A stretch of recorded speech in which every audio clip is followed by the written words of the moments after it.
Good morning, all of you.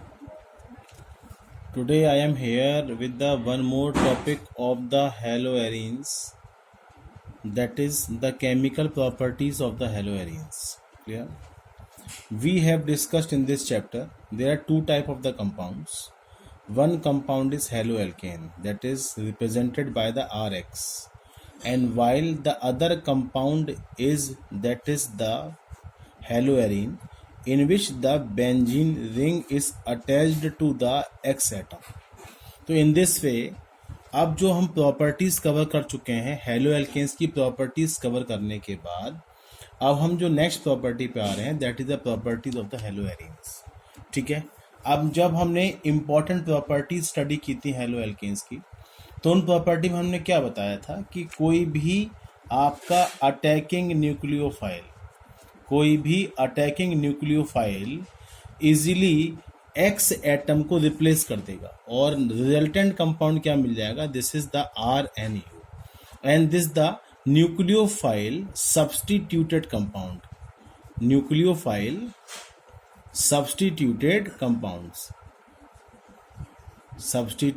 Compounds. ठीक है, लेकिन अगर मैं हेलो एल्कीन्स की बात करता हूँ, हेलो एरीन्स की बात करता हूँ, तो in case of this hello arenes जब हम किसी भी न्यूक्लियोफाइल को अटैच्ड करते हैं, दिस इज द न्यूक्लियोफाइल.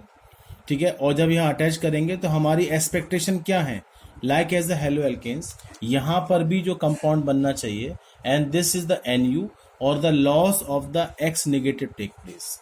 लेकिन ये रिएक्शन कहने के लिए आसान रिएक्शन है but this reaction is quite difficult reaction. तो what is the reason why the halo arenes not prefer the nucleophilic substitution reaction.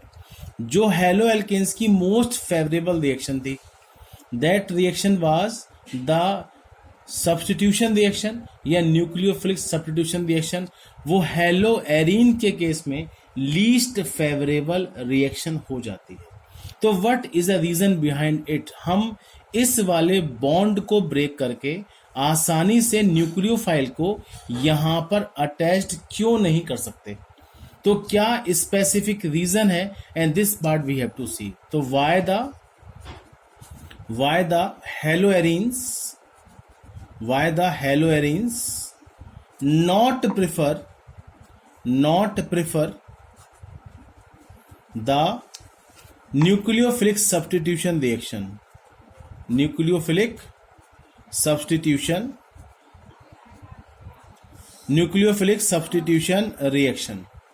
तो क्या स्पेसिफिक रीजन है इसका, and now this part we have to see. तो सबसे पहले जो first reason आएगा that is the resonance effect. The first reason is the resonance effect. और दिस इफेक्ट कैसे हमारी प्रॉपर्टी को अफेक्ट करेगा, तो आपको मालूम है कि ये हमारी बेंजीन रिंग, इस बेंजीन रिंग के ऊपर अटैच्ड एक Cl है और Cl के पास 3 इलेक्ट्रॉन्स पेयर आर देयर. तो जब रेजोनेंस का फिनोमेना होगा तो इन इलेक्ट्रॉन्स की शिफ्टिंग यहां से यहां होगी और इस वाले बॉन्ड की शिफ्टिंग यहां से यहां हो जाएगी. तो we have done the phenomena of resonance effect and जैसे ही इलेक्ट्रॉन्स की शिफ्टिंग यहां से यहां होती है in the next structure what you will conclude that आपको यहां पर एक इलेक्ट्रॉन का पेयर नेगेटिव चार्ज, यहां पर डबल बॉन्ड क्रिएट हो जाएगा, Cl पर प्लस चार्ज आ जाएगा और 2 इलेक्ट्रॉन के पेयर बचेंगे and this is the double bond and this is the double bond. अब अगली स्ट्रक्चर के अंदर इस लोन पेयर की शिफ्टिंग यहां से यहां होगी तो नेक्स्ट बॉन्ड की शिफ्टिंग आपकी इस प्लेस हो जाएगी और जो नेक्स्ट फॉर्म आप नोटिस करेंगे उसमें क्या मिलेगा आपको, and you will get the compound in a form of this one. तो यहां पर डबल बॉन्ड Cl है, ये लोन पेयर्स आ गए और यहां पर एक बॉन्ड क्रिएट हो जाएगा, ये इलेक्ट्रॉन का pair negative charge, this double bond. अब इसकी शिफ्टिंग यहां से यहां होगी तो इस बॉन्ड की शिफ्टिंग यहां से यहां हो जाएगी. In the next structure what you will notice, आप नोटिस करेंगे तो यहां पर फाइनली ये डबल बॉन्ड क्रिएट हुआ, ये डबल बॉन्ड क्रिएट हुआ, यहां पर एक इलेक्ट्रॉन का pair double bond, this is Cl lone pair और यहाँ पे चार्ज कैसा पॉजिटिव. अब इस वाले बॉन्ड की शिफ्टिंग यहाँ से यहाँ होगी तो इस बॉन्ड की शिफ्टिंग यहाँ से यहाँ हो जाएगी और जो लास्ट पिक्चर बनेगी उसमें आप नोटिस करेंगे this is double bond double bond double bond और यहाँ आपका Cl प्रेजेंट है. तो इन सारी रेजोनेटिंग स्ट्रक्चर्स को देखकर हम क्या कंक्लूड करते हैं? On the basis of these resonating structures we conclude that कि इस सी सिंगल बॉन्ड Cl के बीच में डबल बॉन्ड करेक्टर प्रेजेंट होता है। और जब यहाँ पर डबल बॉन्ड प्रेजेंट है, जब आप इस वाले फॉर्म में जब आपने इंडिकेट कर दिया कि यहाँ पर डबल बॉन्ड प्रेजेंट है, तो कोई भी अटैकिंग न्यूक्लियोफाइल इस वाले बॉन्ड को आसानी से नहीं तोड़ सकता। इन केस ऑफ द प्रीवियस, जब मैंने हेलो एल्केन्स की बात की थी, तो वहां पर ऐसा कोई भी double bond character R dash X के बीच में प्रेजेंट नहीं था। While in case of the haloarenes and this C dash X bond retains the partial double bond character. और जब डबल बॉन्ड करेक्टर यहाँ पर क्रिएट हुआ, तो ऐसी कंडीशन में इस बॉन्ड को ब्रेक करना डिफिकल्ट होगा।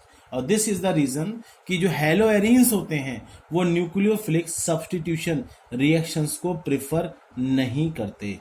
ठीक है, तो in this way this double bond character जो किसकी वजह से होता है, due to the resonance effect की वजह से, is responsible for the least favourable reactivity of haloarenes towards the nucleophilic substitution reaction. ठीक है, हम कुछ और भी पॉइंट स्पेसिफिकली यहाँ पर ऐड कर सकते हैं।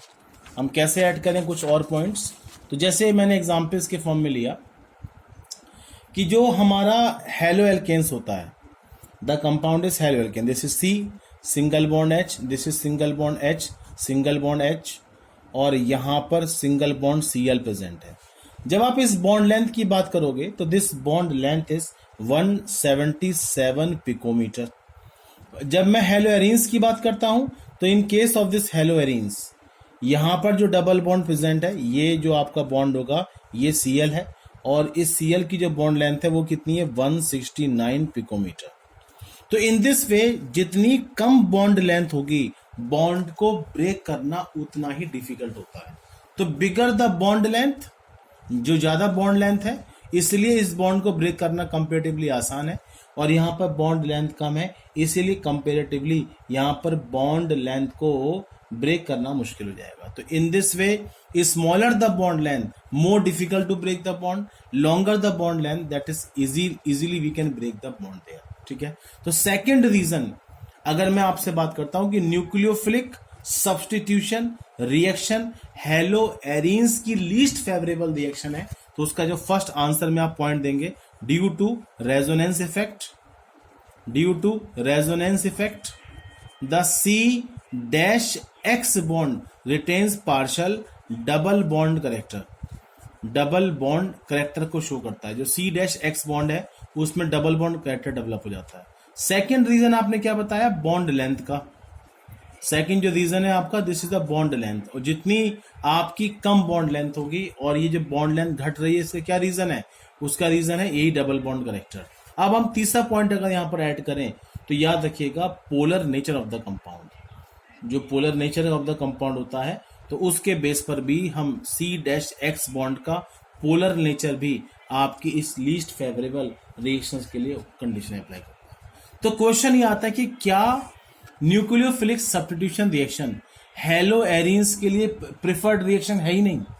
आपने क्या बताया कि दिस इज क्लोरोबेंजीन, और जैसे मैं कोई भी न्यूक्लियोफाइल यहाँ पर अटैच कर रहा हूं, तो क्या रिएक्शन पॉसिबल नहीं है? क्या रिएक्शन किसी भी कंडीशन में पॉसिबल नहीं है? ऑफ कोर्स पॉसिबल है, लेकिन उसको पॉसिबल करने के लिए we have to apply the drastic conditions, we have to apply the drastic conditions of the temperature and pressure. ठीक है, जब हम, जैसे मैं एग्जांपल्स के फॉर्म में लूं, अगर यहां पर अगर मैं एग्जांपल्स के फॉर्म में लेता हूं, तो यहां पर दिस कंपाउंड इज क्लोरोबेंजीन, और मैंने इस क्लोरोबेंजीन के साथ अटैच्ड कर दिया एक NaOH, और अटैच्ड करने के बाद now I am applying the near about the जो प्रेशर हम लेंगे, that is the 300 ATM pressure, और 300 ATM प्रेशर के साथ साथ मैंने नियर अबाउट 623 केल्विन टेम्परेचर ले लिया।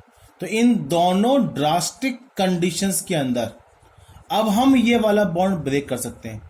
ये बॉन्ड क्यों ब्रेक हो रहा है? क्योंकि ये डबल बॉन्ड करेक्टर यहाँ प्रेजेंट है, और जब यहाँ पर डबल बॉन्ड कैरेक्टर प्रेजेंट होगा तो NaOH की प्रेजेंस में अब इस बॉन्ड को ब्रेक करना हमारे लिए आसान है। तो under drastic condition now the resultant compound will be, यहाँ पर आ जाएगा OH और यहाँ पर Cl नेगेटिव NaCl के फॉर्म में लॉस हो जाएगा। तो these reaction is possible under drastic condition. अब आपके एग्जाम्स के अंदर क्वेश्चन क्या आ सकता है कि why the nucleophilic substitution reactions, why the nucleophilic substitution reactions of haloarenes takes place under drastic conditions। तो आप बताएंगे डबल बॉन्ड करेक्टर होता है, बॉन्ड लेंथ कम होती है, इसीलिए इस बॉन्ड को ब्रेक करने के लिए we have to apply the drastic conditions of the temperature and pressure. ठीक है, तो ये आपका सेकंड रीजन हो जाता है। अब इसके कंट्रास्ट में अब हम जो फेवरेबल रिएक्शंस हमारे हेलोएरीन्स की हैं उनके बारे में बात करेंगे। In case of the haloarenes electrophilic substitution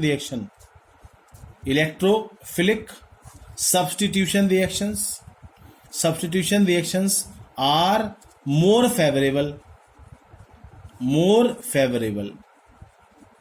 ऐसा क्यों हो जाएगा? क्या होते हैं इलेक्ट्रोफाइल, मतलब इलेक्ट्रॉन लविंग स्पीशीज। जरा ध्यान दीजिएगा इस कंपाउंड क्लोरोबेंजीन के ऊपर। This is the chlorobenzene. जब आप रेजोनेंस का फिनोमिना करोगे तो रेजोनेंस के फिनोमिना की वजह से इसके अंदर क्या हो जाएगा, डी लोकलाइजेशन ऑफ इलेक्ट्रॉन। यहां पर एक इलेक्ट्रॉन पर आ गया, यहाँ पे नेगेटिव चार्ज, ये डबल बॉन्ड Cl पॉजिटिव यहाँ पर है, और ये शिफ्टिंग यहां से यहां दिखाएंगे, तो इस वाले बॉन्ड की शिफ्टिंग यहां से यहां हो जाएगी। In the next structure what you will notice, अब ये भी मैंने बताया, तो यहां पर लोन पेयर नेगेटिव चार्ज, यहां पर डबल बॉन्ड क्रिएट होगा, ये बॉन्ड प्रेजेंट है, ये double bond Cl positive, lone pair. अब इसकी शिफ्टिंग यहां से यहां होगी तो यहां से यहां हो जाएगी। तो जो नेक्स्ट फॉर्म बनेगी उस नेक्स्ट फॉर्म के अंदर ये पेयर नेगेटिव चार्ज, यहाँ पे double bond Cl lone pairs, और ये डबल बॉन्ड यहाँ आ गया और इसकी शिफ्टिंग यहाँ से यहाँ हो जाएगी। तो इन सारी फॉर्म्स को देखने पर मुझे एक बात साफ क्लियर हो जाती है कि इस पूरे कंपाउंड्स के अंदर इलेक्ट्रॉन की डेंसिटी ऑर्थो पर बढ़ी, पैरा पर बढ़ रही है और ऑर्थो पर बढ़ रही है। तो ऑर्थो पैरा पोजीशंस पर इलेक्ट्रॉन डेंसिटी बढ़ जाने की वजह से जब कोई भी इलेक्ट्रोफाइल इस कंपाउंड के कांटेक्ट में आएगा तो वो इन पर्टिकुलर साइट्स पर आना पसंद करेगा। रीजन बिहाइंड, क्योंकि यहां पर इलेक्ट्रॉन की डेंसिटी लगातार बढ़ती है, और जब इलेक्ट्रॉन की डेंसिटी बढ़ेगी तो कोई भी इलेक्ट्रॉन लविंग स्पीशीज मतलब इलेक्ट्रोफाइल इजीली इन पोजीशंस को ऑक्यूपाई कर लेगा। ठीक है, अगर मैं एग्जांपल्स के फॉर्म में ले रहा हूं तो दिस कंपाउंड इज क्लोरोबेंजीन, और इस क्लोरोबेंजीन में मैंने एक क्लोरीन को ऐड कर दिया। किसकी प्रेजेंस में ऐड किया? एनहाइड्रस AlCl3 की प्रेजेंस में ऐड करने पर कंपाउंड क्या मिल जाएगा? This is Cl, single bond Cl, और साथ में एक कंपाउंड और भी मिलेगा, दिस इज Cl और यह आपका Cl। तो this is the ortho dichlorobenzene और this is the para dichlorobenzene. तो इन दिस वे 1,2 डाइक्लोरोबेंजीन या 1,4 डाइक्लोरो, ये आपका बनेगा मेजर प्रोडक्ट और this will be the minor product. ऐसा क्यों हो जाएगा? क्योंकि इसके बीच में रिपल्शन मिलेगा और इस रिपल्शन को आप स्टेरिक रिपल्शन भी बोलते हैं। तो ड्यू टू स्टेरिक रिपल्शन इसकी यील्ड मिलेगी हमें 19% और इसकी यील्ड कितनी मिलेगी? अप्रोक्स 81%, क्योंकि इस वाले कंपाउंड्स पर लीस्ट रिपल्सिव फोर्सेस होंगे and that's why this reaction is possible. तो याद रखिएगा, इंस्पायर्ड इन प्लेस जो पिछली रिएक्शंस थी आपकी न्यूक्लियोफिलिक सब्स्टिट्यूशंस के अगेंस्ट इलेक्ट्रोफिलिक सब्स्टिट्यूशन रिएक्शंस यहाँ पर ज्यादा फेवरेबल होती हैं। उसका ये वाला एग्जांपल्स मैंने आपको बता दिया, and this reaction known as chlorination of chlorobenzene. ठीक है, तो इस हेडिंग के अंदर हम 5 तरह की रिएक्शंस को स्टडी करेंगे। We will discuss about the 5 type of the reactions. कौन सी 5 टाइप ऑफ द रिएक्शन? एक करेंगे हम हैलोजिनेशन, दूसरी करेंगे हम नाइट्रेशन रिएक्शन। थर्ड करेंगे हम सल्फोनेशन रिएक्शन। फोर्थ करेंगे हम फ्रीडल क्राफ्ट एल्काइलेशन। और जो लास्ट करेंगे आपकी that is the Friedel Crafts acylation reaction. तो फर्स्ट रिएक्शंस के बारे में बात कर रहा हूं, मैंने अभी जो बताई पीछे। सपोज ये कंपाउंड मेरा क्लोरोबेंजीन था, मैंने यहां पर एक क्लोरीन को ऐड कर दिया, ये क्लोरीन का मॉलिक्यूल है, और मैंने ऐड किया यहां पर एनहाइड्रस AlCl3 जो कि लुईस एसिड होता है। इसकी प्रेजेंस में क्या बनाया मैंने, दिस इज Cl और यहाँ पर क्लोरीन, और साथ में क्या मिला, इस तरीके से मुझे यहाँ पर भी एक Cl और यह मिल जाएगा। जब मैं रिएक्शन की मैकेनिज्म की बात करूंगा तो in the mechanism of this reaction क्या मिला आपके, दिस इज क्लोरोबेंजीन। तो सबसे पहले मैंने एक Cl ले लिया, ये एक इलेक्ट्रॉन रिच कंपाउंड है। जब आप इसके प्रेजेंस में AlCl3 लेके आते हो जो कि लुईस एसिड है, तो ये क्या करेगा, ये इस क्लोरीन को अपनी तरफ पुल करेगा, ये पूरा क्लोरीन मॉलिक्यूल इसकी तरफ पुल होगा, और ये बॉन्ड आपका हेटेरोलेटिक फिजन करेगा। और बॉन्ड टूटने के बाद व्हाट यू विल नोटिस, क्या मिलेगा आपको मिलेगा Cl पॉजिटिव और साथ में मिलेगा AlCl4 negative. What is this is the electrophile. तो जो मैकेनिज्म का फर्स्ट स्टेप है उसे क्या बोलेंगे, जनरेशन ऑफ इलेक्ट्रोफाइल। तो इस इलेक्ट्रोफाइल की वजह से या इस एनहाइड्रस AlCl3 की वजह से हमारा Cl पॉजिटिव हमको मिल जाता है in a form of the electrophile. और ये Cl पॉजिटिव एक इलेक्ट्रॉन रिच कंपाउंड है, तो ये अल्टीमेटली रिएक्शंस में आगे बढ़ेगा, और आगे बढ़ने के बाद व्हाट यू विल नोटिस, क्या होगी रिएक्शन हमारी। अब क्या मिलेगा, स्टेप नंबर 2 हम बात कर रहे हैं मैकेनिज्म का। This is the chlorobenzene. आपको मालूम है इलेक्ट्रॉन की डेंसिटी इन साइड्स पर बढ़ जाती है due to the resonance effect, और जब इनके कांटेक्ट में Cl पॉजिटिव आएगा तो वो इस पर्टिकुलर साइड पर अटैक करेगा या फिर पैरा पे करेगा, और अटैक करने के बाद हमारा जो कंपाउंड मिलेगा वो क्या मिलेगा, this is Cl, this is the attacking Cl positive.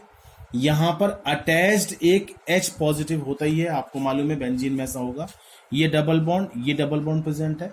अब ये जो H पॉजिटिव है जो पहले से यहां पर अटैच्ड है, ये जो अटैकिंग Cl पॉजिटिव है, इनके बीच में आप इंट्रैक्शन होगा, और जो Cl पॉजिटिव है and this is the stronger electrophile than the H positive ion. तो आफ्टर सम टाइम, सबसे बड़ी बात क्लोरीन यहां पर आया ही क्यों, क्योंकि रेजोनेंस इफेक्ट की वजह से इन पर्टिकुलर साइट पर इलेक्ट्रॉन की डेंसिटी बढ़ती है। तो जैसे हम यहां पर ऑर्थो पोजीशंस पर क्लोरीन को अटैच कर रहे हैं, ऐसे क्लोरीन का अटैचमेंट पैरा पोजीशंस पर भी होगा। ठीक है, तो इस ऑर्थो पोजीशंस को Cl पॉजिटिव ऑक्यूपाई करेगा, और ऑक्यूपाई करने के बाद ये जैसे ही यहां पर अटैच्ड होगा तो ये H पॉजिटिव के इन सिग्मा इलेक्ट्रॉन्स को अपनी तरफ पोलराइज करना शुरू कर देगा।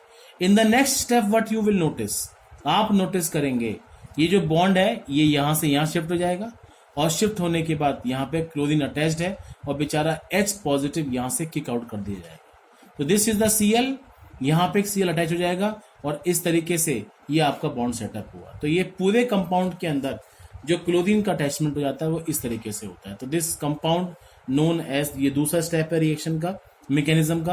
अब हम तीसरे स्टेप की बात करेंगे जो ये आपका H पॉजिटिव है, तो आएगा रीजेनरेशन ऑफ AlCl3। तो जो आपके फर्स्ट स्टेप में AlCl4 बना था नेगेटिव के साथ, वो 4 क्लोरीन के साथ इस क्वाइट अनस्टेबल, और ये H पॉजिटिव से कंबाइन करेगा और निकाल देगा HCl, और AlCl3 हमको रिएक्शंस के एंड में वापस मिल जाएगा। तो दिस कंप्लीट रिएक्शन में AlCl3 कैसे वर्क कर रहा है, and this AlCl3 work as a catalyst in this reaction. ठीक है, तो this reaction is catalyzed by AlCl3 और this AlCl3 is responsible for the generation of electrophile और उस इलेक्ट्रोफाइल जनरेशन के साथ साथ इस पूरे कंपाउंड को कैटलाइज करने के लिए यही प्रॉपर मैकेनिज्म रिस्पॉन्सिबल होती है। तो इन दिस वे हमें इस रिएक्शंस के एंड में क्या मिल जाएंगे, in the end of this reaction आपको क्या मिलेगा, दैट इज द आप जो कंपाउंड मिलेगा उसमें क्लोरोबेंजीन मिल जाएगा। ऐसे ही मैकेनिज्म आपकी पैरा कंपाउंड्स के लिए भी हो जाएगी। तो one part of this reaction we have done, ठीक है, जिसका नाम था that is electrophilic substitution reaction, जिसका वन पार्ट हमने कंप्लीट कर लिया, दैट इज द क्लोरीनेशन। ऐसे ही हम अगली स्टेप रिएक्शन में बताएं तो वहां आपको क्या मिलेगा, जैसे मैं एग्जांपल ले रहा हूं सल्फोनेशन का। Second reaction is sulphonation. ये आपका कंपाउंड सपोज क्लोरोबेंजीन है। जब मैं सल्फ्यूरिक एसिड ऐड करता हूं H2SO4, क्या बोला मैंने, H2SO4, यहां पर एक H अटैच है और ये यहां से OH आएगा, लॉस ऑफ द वाटर, और वाटर के लॉस के बाद कंपाउंड क्या मिलेगा, दिस इज Cl, और यहां पे क्या जोड़ देंगे आप, दिस इज द SO3H। तो this compound is sulphonic acid, और इस सल्फोनिक एसिड की ऑर्थो पोजिशन पे क्या लगा है आपका, क्लोरीन। तो the name of this compound is ortho chloro sulphuric acid. इस रिएक्शंस को हम हीटअप करेंगे और ऐसे ही हम पैरा कंपाउंड्स को भी ऑब्टेन कर लेंगे। तो यहाँ पर आपका SO3H, ये आपका क्लोरीन प्रेजेंट है। तो in this way this reactions can be obtained accordingly. तो ये आपका Cl पॉजिटिव हो तो ये आपका, तो ये कंपाउंड क्लोरोबेंजीन से क्या बना लिया हमने, ortho chloro sulphonic acid and para chloro sulphonic acid. तो ये रिएक्शन आपकी सेकेंड रिएक्शन है इलेक्ट्रोफिलिक सब्स्टिट्यूशन रिएक्शंस की। अगर मैं नाइट्रेशंस की बात करता हूं आपसे, तो दिस कंपाउंड इज क्लोरीन। अब थर्ड रिएक्शंस की बात कर रहा हूं मैं, नाइट्रेशन। तो in this nitration reaction this is chlorobenzene, और जब मैं ऐड करूंगा यहाँ पर nitric acid, this is HNO3, this is HNO3, यहां से एक H लॉस, यहां से एक OH लॉस, और in presence of the concentrate H2SO4 के साथ आपको क्या मिलेगा, दिस इज क्लोरीन, यहाँ पर NO2, और ऐसे ही पैरा पोजिशंस पर भी क्या मिलेगा, क्लोरीन, और this NO2 can be obtain. तो इन दिस रिएक्शन आपका मिलेगा 1 क्लोरो 2 नाइट्रोबेंजीन या 1 chloro 4 nitrobenzene, ortho compound and para compound can be obtain. Difference yield का वही मिलेगा, ये माइनर प्रोडक्ट होगा, ये आपका हो जाएगा मेजर प्रोडक्ट। ऐसे ही इन दो केसेस के अंदर भी क्या मिलेगा आपको, मेजर एंड माइनर प्रोडक्ट, ठीक है। तो ये आपकी 3 रिएक्शंस हमने कर ली इलेक्ट्रोफिलिक सब्स्टिट्यूशन रिएक्शंस की। अब हम 4th रिएक्शंस करने जा रहे हैं, जिसका नाम है फ्रीडल क्राफ्ट एल्काइलेशन। ये क्लोरोबेंजीन ले लिया आपने, और मैंने यहां पर ऐड कर दिया CH3Cl in a presence of the anhydrous AlCl3। जो काम फर्स्ट रिएक्शन में हैलोजिनेशन में एनहाइड्रस AlCl3 ने किया था, वही सेम काम वो यहां करेगा। इस क्लोरीन को यहां से ले लेगा, बॉन्ड को यहां से ब्रेक कर देंगे, हमें क्या मिल जाएगा, CH3 पॉजिटिव। और दिस CH3 पॉजिटिव आपको जो मिलेगा, मतलब क्या है इसकी मैकेनिज्म रिएक्शन की, AlCl3 ने सबसे पहले किससे रिएक्ट कर लिया, दिस इज CH3Cl से। तो यहां से क्लोरीन उठ के यहां आ जाएगा और कंपाउंड क्या मिल जाएगा आपका, AlCl4 नेगेटिव, और साथ में क्या मिलेगा आपको, CH3 पॉजिटिव।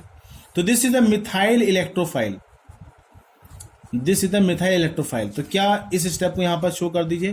तो ये CH3 पॉजिटिव इस ऑर्थो पोजिशन पे क्यों जाएगा, क्योंकि इलेक्ट्रॉन की डेंसिटी यहाँ पे बढ़ जाती है, या फिर कहाँ आएगा, पैरा पोजिशंस पे, या फिर कहाँ जाएगा, इस ऑर्थो पोजिशंस के ऊपर। तो कंपाउंड क्या मिलेगा, द कंपाउंड इज, यहाँ पर आपका Cl और ये आपका CH3, और यहाँ पर आप ऐड कर दीजिए एक क्लोरीन, और यहाँ पर एक CH3 को ऐड कर दीजिए। तो दिस कंपाउंड इज ऑर्थो क्लोरोटोलुइन,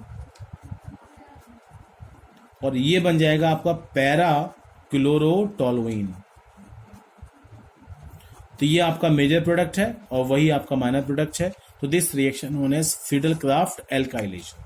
अब इस हेडिंग की लास्ट रिएक्शन जो है हमारी, उसका क्या नाम है आपका, this is the Friedel Crafts acylation. जैसे कंपाउंड मेरे पास था सबसे पहले CH3COOH, मैंने रिएक्शन करा दी सपोज इसकी HCl से, तो आपको यहां से लॉस ऑफ द वाटर और कंपाउंड क्या मिलेगा, CH3COCl। तो इसे क्या बोलेंगे, एसिटाइल क्लोराइड। क्या बोलेंगे आप इस कंपाउंड को, एसिटाइल क्लोराइड। मतलब कंपाउंड क्या है ये, CH3 single bond C, this is double bond O single bond Cl, तो this compound known as acetyl chloride. तो जब हम किसी भी, अगर मैं किसी मेथड से यहाँ पे क्लोरीन को अलग कर दूं तो मुझे क्या मिल जाएगा, CH3CO पॉजिटिव, CH3CO पॉजिटिव, जिसे क्या बोलेंगे आप, एसिटाइल इलेक्ट्रोफाइल। अब देखिए रिएक्शन, तो सबसे पहले मैंने क्या लिया, क्लोरोबेंजीन। इस क्लोरोबेंजीन के अंदर हमने ऐड किया CH3COCl in a presence of the anhydrous AlCl3, in a presence of the anhydrous AlCl3, compound क्या मिलेगा, तो ये मिल जाएगा आपका Cl, दिस इज COCH3, और ऐसे ही मिलेगा आपका पैरा पोजिशंस पर, दिस इज Cl और यहां पर COCH3। तो this is the major product और this one is minor product. In this way this reaction known as Friedel Crafts acylation reaction. The name of this compound is orthochloroacetophenone. This is the orthochloroacetophenone, क्योंकि अगर ये Cl नहीं तो ये क्या होता, CH3CO benzene ring, acetophenone, और इसका नाम क्या मिलेगा, पैराक्लोरोएसीटोफिनोन। तो all these reactions collectively known as the Friedel Crafts alkylation reaction. ठीक है, थैंक यू।